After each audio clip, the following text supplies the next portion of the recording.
Everyday life science by সূচনা চ্যানেলে সকল শিক্ষার্থীদের স্বাগত। আজকে আবারও এসে গেছি বিভিন্ন ধরনের competitive exam, BSc nursing, GNM, ANM, joint এন্ট্রান্সের জন্য লাইফ সায়েন্স বিষয়ক জিকে 20 নিয়ে।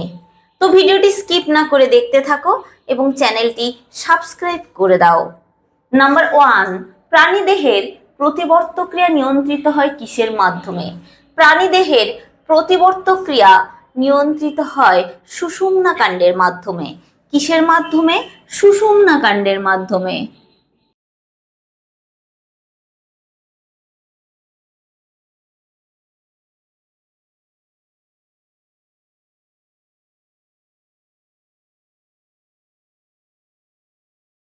নাম্বার 2, প্রতিবর্ত ক্রিয়া কি ধরনের ক্রিয়া?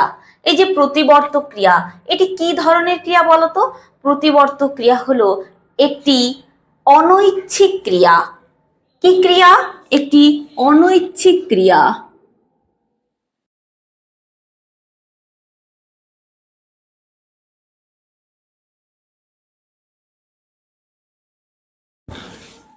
নাম্বার 3, আমাদের কোন অঙ্গ ছাড়া প্রতিবর্ত ক্রিয়া নিয়ন্ত্রিত হয়? হ্যাঁ, আমাদের দেহের কোন অঙ্গটি বাদ দিয়ে প্রতিবর্ত ক্রিয়াটি নিয়ন্ত্রিত হয়?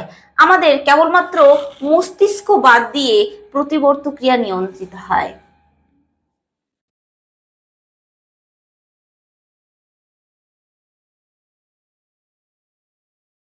নাম্বার 4, প্রতিবর্ত ক্রিয়া কয় প্রকারের? প্রতিবর্ত ক্রিয়া 2 প্রকারের। কি কি? একটি হচ্ছে জন্মগত, অপরটি হচ্ছে অর্জিত। কয় প্রকারের? প্রতিবর্ত ক্রিয়া 2 প্রকারের।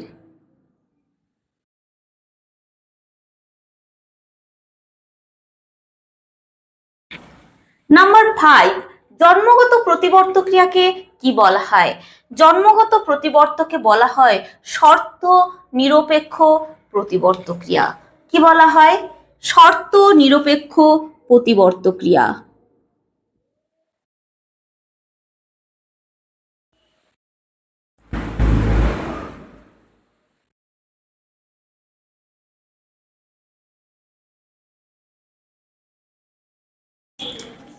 নাম্বার 6, অর্জিত প্রতিবর্ত ক্রিয়াকে কি বলা হয়? অর্জিত যে প্রতিবর্ত ক্রিয়া তাকে বলা হয় শর্তাপেক্ষ প্রতিবর্ত ক্রিয়া। কি বলা হয়? শর্তাপেক্ষ প্রতিবর্ত ক্রিয়া।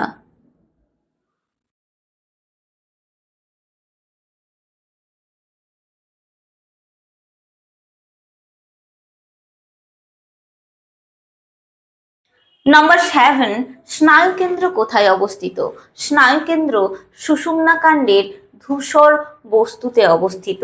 কোথায় অবস্থিত? সুষুম্না কাণ্ডের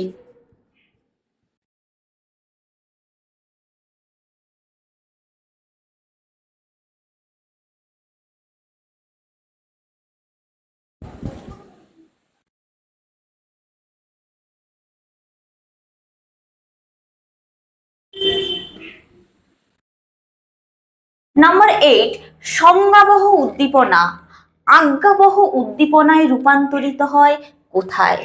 সংজ্ঞাবহ উদ্দীপনা আজ্ঞাবহ উদ্দীপনায় রূপান্তরিত হয় কোথায়? কোথায় রূপান্তরিত হয়? স্নায়ুকেন্দ্রে। কোথায়? স্নায়ুকেন্দ্রে।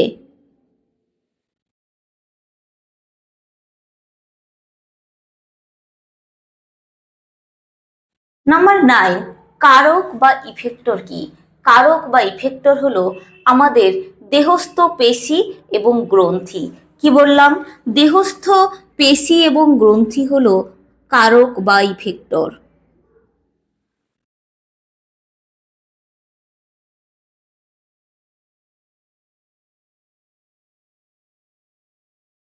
নাম্বার 10, রিসেপ্টর বা গ্রাহকের মাধ্যমে কি গৃহীত হয়?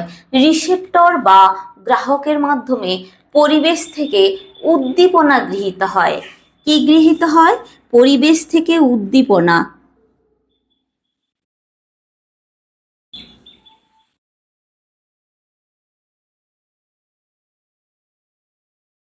পরিবেশ থেকে উদ্দীপনাটা গৃহীত হয়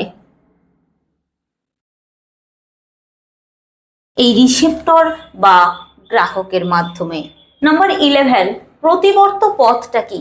প্রতিবর্ত পথ হলো প্রতিবর্ত ক্রিয়ার স্নায়ু উদ্দীপনা যে পথে আবর্তিত হয়। কি বললাম?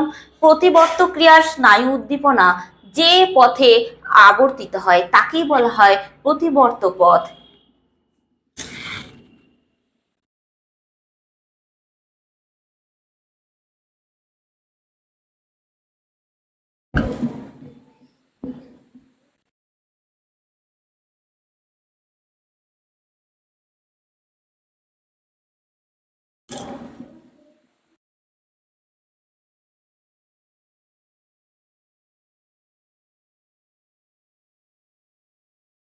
নাম্বার 12, বারবার অনুশীলনের মাধ্যমে পড়া আয়ত্ত করা। এটি কি ধরনের প্রতিবর্ত ক্রিয়া? এটি হলো অর্জিত প্রতিবর্ত ক্রিয়া। কি প্রতিবর্ত ক্রিয়া বললাম? এটি হলো অর্জিত প্রতিবর্ত ক্রিয়া।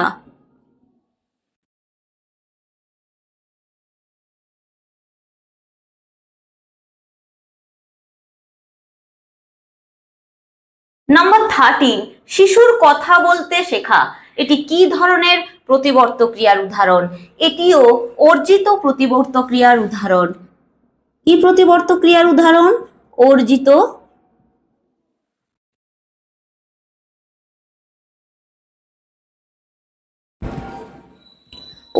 প্রতিবর্ত ক্রিয়ার উদাহরণ। নাম্বার 14, উজ্জ্বল আলোতে চোখ বন্ধ হয়ে যাওয়া। কি বললাম? উজ্জ্বল আলোতে চোখ বন্ধ হয়ে যাওয়া। এটি কি ধরনের প্রতিবর্ত ক্রিয়ার উদাহরণ? এটি হলো জন্মগত প্রতিবর্ত ক্রিয়ার উদাহরণ।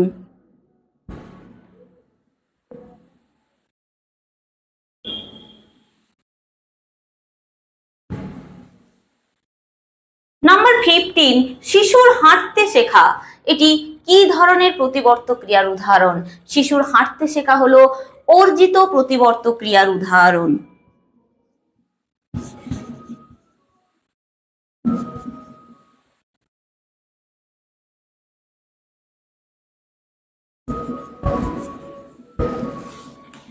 নাম্বার 16, বিজ্ঞানী প্যাভলভ কোন প্রাণীর ওপর প্রতিবর্ত ক্রিয়ার পরীক্ষা করেছিলেন? বিজ্ঞানী প্যাভলভ যে প্রাণীটির ওপর প্রতিবর্ত ক্রিয়ার পরীক্ষা করেছিলেন সেটি হলো কুকুর।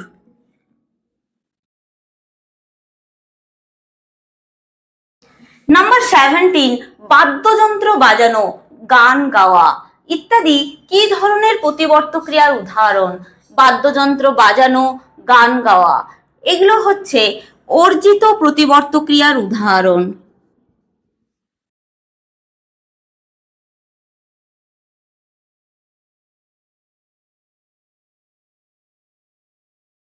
নাম্বার 18, বিজ্ঞানী প্যাভলভ কোন দেশের বিজ্ঞানী?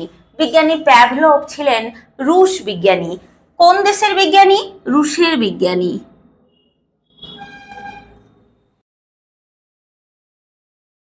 নাম্বার 19, মুখস্থ করে আবৃত্তি করা কি ধরনের প্রতিবর্ত ক্রিয়ার উদাহরণ? মুখস্থ করে আবৃত্তি করা হলো অর্জিত প্রতিবর্ত ক্রিয়ার উদাহরণ।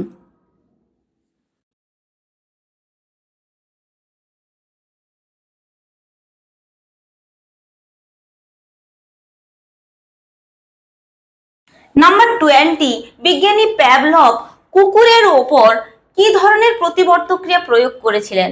বিজ্ঞানী প্যাভলভ কুকুরের ওপর যে প্রতিবর্ত ক্রিয়ার পরীক্ষাটা করেছিলেন সেটি হলো অর্জিত প্রতিবর্ত ক্রিয়া।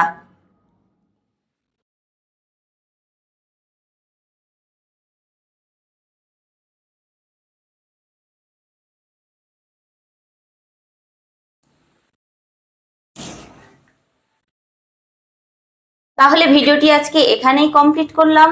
ভিডিওটি কেমন লাগলো অবশ্যই কমেন্ট সেকশনে লিখে পাঠাও এবং চ্যানেলটি লাইক, শেয়ার, সাবস্ক্রাইব করে পাশে থাকা বেল আইকনটি প্রেস করো যাতে পরবর্তী নোটিফিকেশন তোমাদের কাছে পৌঁছে যায়। ধন্যবাদ।